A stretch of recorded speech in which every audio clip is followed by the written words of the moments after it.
wabarakatuh. Perkenalkan, nama saya Yuli Sustiwati. Di sini saya akan menyampaikan materi yang akan dibawakan oleh saya, yaitu Toba-Tobai. Sebelum memasuki materi tersebut, saya akan menceritakan dulu tentang latar Tobai-Tobai. Alamah Tobai yang nama lengkap adalah Alamah Sayyid Muhammad Hussein Al-Tobai 1320 Hijriah sampai 1903 Masehi. Keluarga yang masih mempunyai garis keturunan Nabi Muhammad SAW selama 4 abad. Keluarga ini telah melahirkan sarjana-sarjana Islam terkemuka menengah di kota kelahirannya. Setelah itu ia melanjutkan pendidikannya di Universitas Najaf, sebuah universitas Syiah terbesar di Iran. Alamah Tobai banyak belajar tentang prinsip-prinsip jurisprudensi, berargumentasi dengan baik yang didasarkan pada dalil akli dan dalil nakli. Toba-Tobai mempelajari fikih dan usul fikih dari Mirza Muhammad Hussein Naim dan Syekh Muhammad Hussein Ismail.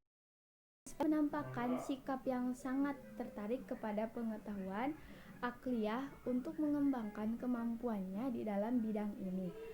Alamiah Toba-Tobai belajar matematika tradisional Abdul Qasim Konsori, termasuk teks buku Asy-Syifa karya Ibnu Sina dan Aspar karya Sabruddin Syirazi. Selain melakukan studi formal terhadap sumber-sumber Islam tradisional, ilmu ini hanya bisa diperoleh usaha keras. Alamah Toba-Tobai belajar tentang ilmu hadluri atau pengetahuan langsung ma'rifat dari seorang guru bernama Mirza Ali Dali yang menuntunnya ke dalam perjalanan menuju kesempurnaan ruhani. Toba-Tobai juga belajar tentang Fusul al-Hikam. Menurut keterangan Muhammad Hussein al-Zahabi, gurunya itu tahun-tahun dia nazab menjadikan dirinya sebagai seorang intelektual, sebagai tidak loba dunia. Sebagai wujud kezahidannya, ia sering melakukan puasa dan sholat, dan jika ia mempunyai waktu senggang, ia lebih banyak membisu karena wirai. Pada tahun 1314 Hijriah atau 1934 Masehi, Alamah Toba-Tobai kembali ke Tibriz dan tinggal di kota itu selama beberapa tahun dan mengajar di sejumlah sekolah di kota ini. Selain Toba-Tobai mengajar, ia juga melakukan aktivitas dalam bidang pertanian. Ketika banyak penduduk Rusia pindah ke tempat Persia, Toba-Tobai pindah dari kota Tibriz ke kota Qum pada tahun 1324 atau 1945 Masehi. Di kota ini, Toba-Tobai kembali menemukan dunia keilmuannya karena pada saat itu kota Qum menjadi pusat keagamaan di Persia dengan gayanya yang tidak banyak bicara dan sederhana.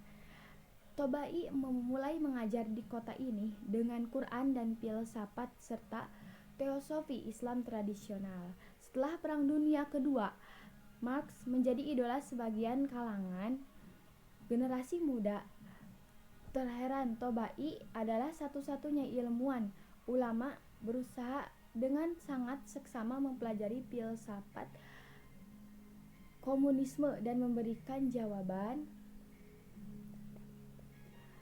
Kemudian lahirlah karya terbesar Tobai, itu Usul Falsafah, yaitu prinsip-prinsip filsafat dan metode realisme. Tobai dalam pengertian tradisional, Tobai juga melatih sejumlah muridnya untuk lebih dari mempelajari ilmu pengetahuan secara lebih baik dan sistematik. Kemudian Toba-Tobai, ulama tersebut muncul pada abad kontemporer But di mana pada saat itu ilmu pengetahuan sudah banyak berkembang, begitu pula pada ilmu tafsir. Pada saat itu produk tafsir sudah ramai ditulis oleh ulama-ulama yang ada dengan berbagai macam dalam menafsirkannya. Toba-Tobai termasuk ke dalam jajaran ulama terkenal akan kekayaan keilmuannya. Hal ini dapat tercermin dalam karya kitab tafsirnya, di mana beliau bukan hanya merujuk pada ulama Syiah dan menuliskan tafsirnya, akan tetapi beliau juga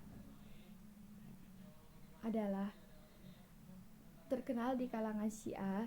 Ahlus Sunnah pula mengetahui makna imamah dalam tafsir Al-Mizan karya Toba-Tobai. Tafsir ini dipilih karena sumber aslinya menggunakan Bi al-Matsur, sehingga akan diketahui bagaimana makna imamah tersebut dalam tafsir yang bersumber riwayat. Adapun metode yang digunakan dalam penelitian ini ialah metode deskriptif, bersifat sumber yang sudah ada, yaitu dengan menggunakan tafsir Al-Mizan FI Tafsir Al-Quran karya Alamah Muhammad Hussein Toba-Tobai. Toba-Tobai menyatakan realitas pengetahuan secara ontologis pada hakikatnya adalah real, sebab pengetahuan manusia yang didasari yang dirinya sebagai subjek terhadap objek di luar dirinya yang dipersepsikan adalah bersifat kuiditatif, mahiyat. Karena ia bersifat kuiditatif, di mana kuiditas itu sendiri pada dirinya dan juga bukan ketiadaan, al-wujudan wala adaman. Maka pengetahuan menurut Toba-Tobai, dakwaan pandangan kaum sofis bukan hanya tidak berbalas secara filosofis, tapi juga secara implisit. Dirinya pun tidak dapat mengelak dan eksistensi realitas pengetahuan itu sendiri. Semakin mereka mengelak, semakin menunjukkan afirmitas terhadap realitas pengetahuan tersebut.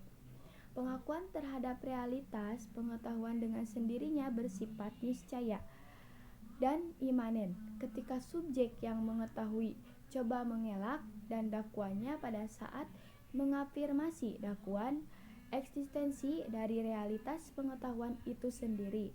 Tatkala kaum sofis menyatakan tidak ada realitas pengetahuan, secara tidak langsung sebenarnya mereka menetapkan suatu pengetahuan al-alim, dan penetapan pengetahuan itu sendiri secara implisit mengandalkan sebuah pendakwaan bahwa ada realitas pengetahuan, yaitu tidak ada realitas pengetahuan.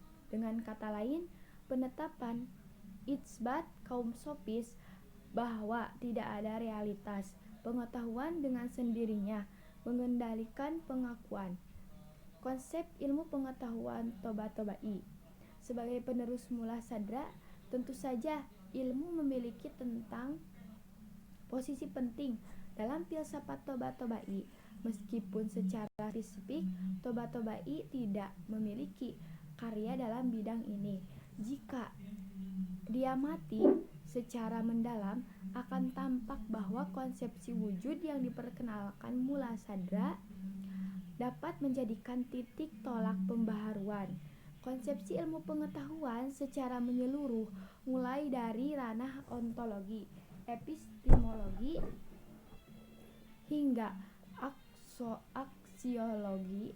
Keputusan sadra tentang realitas tunggal asal al-wujud menuju wahdat al-wujud dapat menjadi dasar rumusan ontologis dan epistemologis untuk melahirkan konsep integrasi ilmu pengetahuan unity of science. Mula sadra menyatakan bahwa wujud yang ada dengan segala bentuk dan karakternya pada hakikatnya adalah satu sama. Adapun yang membedakan satu dengan lainnya adalah gradasinya, taskik al-wujud, yang disebabkan oleh perbedaan pada esensinya. Oleh karena mereka pada dasarnya satu dan sama, maka wujud apapun yang menurut Toba-Tobai melalui hasil dalam pengetahuan manusia, yaitu melalui akal pemikiran. Ibnu Sina menjadi orang pertama yang menemukan ilmu tentang parasit dan melakukan proses pembedaan yang begitu rumit, seperti mengentaskan perkembangan kanker pada periode permulaan pengobatan penyakit wasir dengan cara mengikat dan lain-lain. Oleh karena itu, sebagai bentuk penghargaan atas pemikirannya yang mampu membuka mata dunia, Ibnu Sina mempunyai kedudukan tinggi dalam dunia kedokteran modern. Penemuan-penemuan ini jelas menggambarkan bahwa akal yang dimanfaatkan secara optimal melalui berpikir akan melahirkan pengetahuan-pengetahuan hanya untuk diri sendiri dan bermanfaat, baik tidak ataupun benar. Bagi diri sendiri, pengetahuan-pengetahuan mengantarkan pada titik keimanan dengan mengungkap kebesaran ilahi dalam ayat-ayatullah, sedangkan bagi orang lain melalui ilmu pengetahuan yang dihasilkan dapat menciptakan kesejahteraan dalam kehidupan. Oleh karena itu, Allah sangat mencela hamba-hambanya yang memubazirkan akal, bahkan sampai-sampai dijelaskan bahwa Allah Subhanahu wa taala murka terhadap orang-orang yang tidak mau menggunakan akalnya, sebagai firman Allah Subhanahu wa taala. Akal memiliki pengaruh yang sangat besar terhadap perkembangan pengetahuan manusia. Dari hasil oleh akal pikiran secara maksimal dan dilandasi iman dapat mengantarkan umat manusia mencapai perkembangan dan kemajuan di berbagai ini kehidupan, sebagai dapat memberikan manfaat kepada orang lain dan mampu menerapkan akidah, akal dan pengetahuan dalam Al-Quran. Perintah Allah Subhanahu wa taala kepada manusia untuk dalam menggunakannya akal manusia konteks belajar sehingga memperoleh pengetahuan terdapat dalam kalamnya, yang artinya bacalah dengan menyembah Tuhanmu yang maha menciptakan. Menggunakan akal untuk berpikir terhadap sesuatu yang bisa memberikan manfaat kepada manusia merupakan kewajiban bagi setiap muslim. Ini tidak bisa dibantah oleh siapapun, karena keimanan seseorang bisa diterima baik berdasarkan pada argumentasi yang rasional dan menghindari tindakan taklid dalam akidah yang dilarang.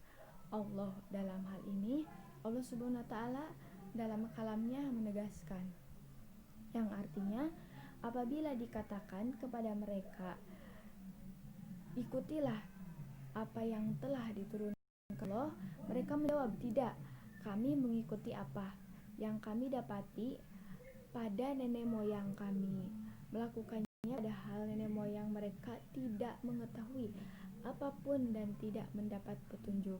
Quran Surah Al-Baqarah ayat 170. Seseorang tidak menggunakan akalnya untuk berpikir secara kritis dan inovatif, hanya digunakan untuk menerima sesuatu apa adanya dan bersikap santai. Orang itu diumpamakan tidak ubahnya menjalani kehidupan seperti binatang karena tidak mempunyai pengetahuan.